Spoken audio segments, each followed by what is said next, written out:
किसी शहर के रेलवे स्टेशन पर एक भिखारी रहता था। रोज वो ट्रेनों में भीख मांगकर अपना पेट भरता था। एक दिन उसकी नजर एक सूट बूट पहने लंबे आदमी पर पड़ी। उसने सोचा इससे जरूर अच्छे पैसे मिलेंगे।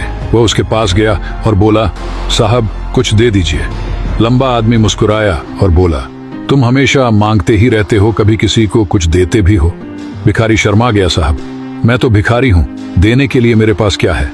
आदमी बोला, जब तुम किसी को कुछ दे ही नहीं सकते तो तुम्हें मांगने का भी अधिकार नहीं।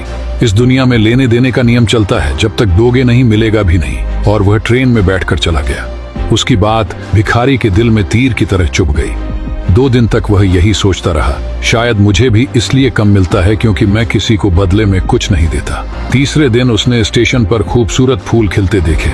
उसके मन में चमक आई, क्यों न देने वालों को बदले में फूल दूं। उसने कुछ फूल तोड़े और भीख मांगने चला गया।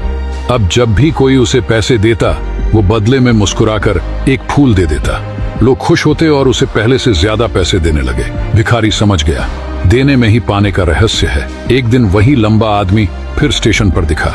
भिखारी दौड़कर गया, साहब आज मेरे पास आपको देने के लिए फूल है, आप मुझे पैसे दीजिए, बदले में मैं आपको फूल दूंगा। आदमी मुस्कुराया, वाह अब तुम भी एक व्यापारी बन गए।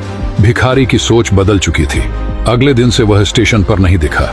6 महीने बाद वही स्टेशन 2 सूट बूट पहने व्यक्ति आपस में मिले। एक बोला, कहो पहचाना? दूसरा बोला, नहीं। पहला मुस्कुराया, हम 2 बार इसी ट्रेन में मिल चुके हैं, मैं वही भिखारी हूँ। दूसरा व्यक्ति हैरान, ओह तुम वही, लेकिन अब तुम कहाँ जा रहे हो? वह गर्व से बोला, फूलों का बड़ा व्यापारी बन गया हूँ।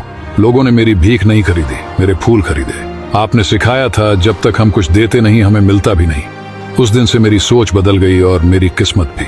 दोनों मुस्कुराए और आगे बढ़ गए। इस कहानी की सीख सफलता हमारी सोच में छुपी होती है। तुम खुद को जैसा मानते हो जिंदगी भी तुम्हें वैसा ही बना देती है। इसलिए खुद पर भरोसा रखो और देने की आदत डालो, किस्मत खुद बदल जाएगी।